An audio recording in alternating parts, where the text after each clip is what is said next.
So my name is Ryan Price, and I am the Area Director for the American Foundation for Suicide Prevention. I'm so honored that you've joined us here today. I hope that today will be a day of remembrance and healing for you.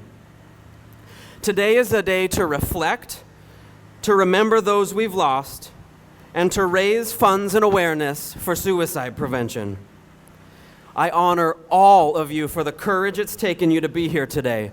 So let's just all together take a big, deep breath.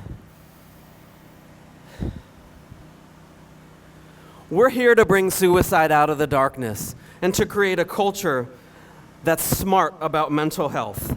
And attending an Out of the Darkness walk can be difficult for any number of reasons. So I want to encourage you to, if you need someone to talk to, visit our care team back at the tent right behind the Memorial Garden if you need someone to talk to. Because today, we're creating a culture that's smart about mental health. But awareness alone will not help us achieve our mission. And our mission at the American Foundation for Suicide Prevention is a really simple one. It's 11 words: to save lives and bring hope to those affected by suicide. So, thanks to generous fundraisers in the crowd and donors just like you, I think we're going to be able to celebrate a pretty big milestone today in terms of fundraising. This walk here today is absolutely the most important fundraiser for the Oregon chapter. Thanks to funds raised at the walk, we are able to provide evidence-based suicide prevention programs across the state, pass state laws in this building right behind us and in Washington, D.C., to support suicide loss survivors through innovative peer-led programs, and fund suicide prevention research. In fact, just this year, thanks to funds raised at the Out of the Darkness walk, AFSP funded over $6 million in suicide prevention research grants. And you know what? The American Foundation for Suicide Prevention also uses our donations that we get very appropriately. In our last annual budget, over 83% of the money we raised went direct to program services. So you know we can be trusted with the donations that you make. Today is not only a day of remembrance and healing, it's also a day of hope. So I'm going to invite two friends to share their stories today, and my guess is that you will relate to them in a number of different ways, because suicide has impacted them just like it's impacted all of you here. I'm optimistic that their stories will give you hope. So please, join me in welcoming Kelly Johnston.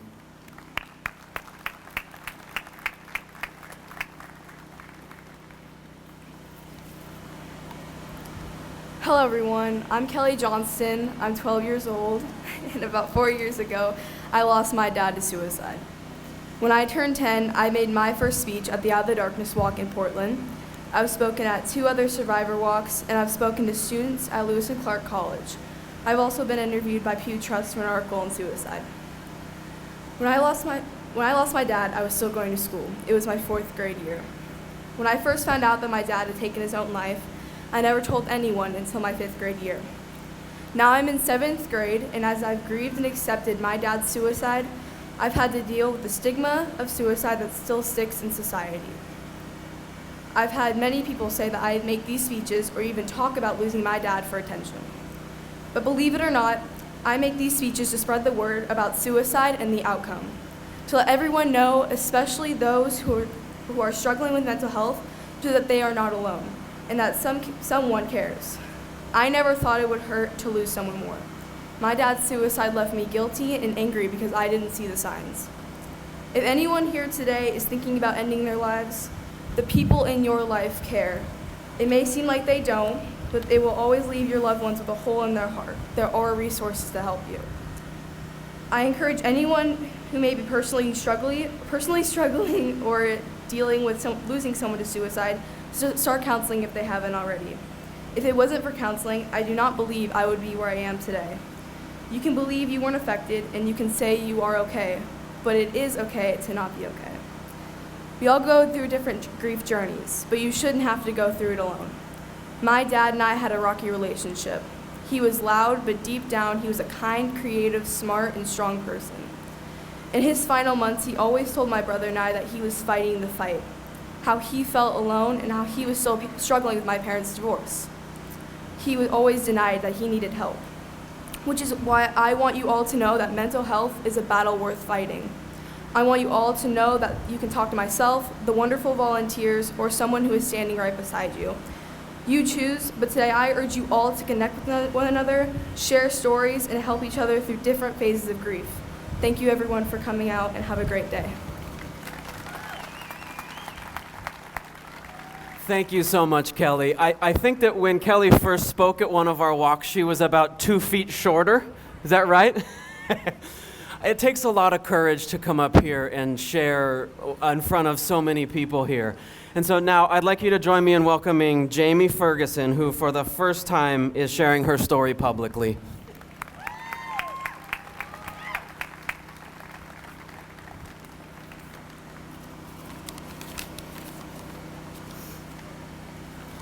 A very wise woman named Malala said that when the whole world is silent, even one voice becomes powerful. Hello everyone, I am Jamie Ferguson, and I stand before you today as an AFSP volunteer, a source of support, a voice to help amplify and understand your own struggles or that of a family member or somebody in need, and a cheerleader to encourage you. I am here speaking with you as a product, a casualty of a suicide. The death of my father at an impossibly young age would prove to be the first chapter in my own struggles. It would help shape my future and the woman that I have become. I was in the 7th grade and Daddy's little girl when a few short weeks after my birthday, I heard over a police scanner that my father had attempted suicide. Days later, it would become more than an attempt, and he would succumb to his compulsion, and our lives would never be the same. I was the youngest of 3 children, and we were all lost, struggling to deal with this impossible tragedy. We were even more devastated to realize that our mother, who felt she could not cope and had nowhere to turn, literally gave up. She gave up on herself, her children, her ability to function, and her maternal duty. Most of our neighbors in our small town would have no idea what was actually happening behind closed doors. I was living in my own hell. If anyone ever says that suicide kills more than once, please believe them. I had a close bond with my father, and as a result, I suffered the greatest consequences. In the 8th grade, I began hanging out with the adult crowd, acquaintances of my sister, and was quickly introduced to drugs and alcohol. I found her encouragement of sexual activity with grown men to be a way to fit in and to feel accepted. It wasn't long before I became homeless. No support or guidance and nowhere to turn, I traveled aimlessly between Portland and Lane County, trying to figure out a way to survive, and how I still, a child, could raise myself. With my drug use increasing, my inexperience and lack of sense of security, and practically no coping skills, I fought to survive. I lashed out, causing harm and injury to several individuals, and after multiple arrests, I wound up trapped in the court system. My mother again would turn her back on me. It was 6 months before Measure 11's mandatory sentencing that I would have faced, and instead I was confronted by my school administration. In my junior year of high school, I was informed that I would no longer have the opportunity to graduate.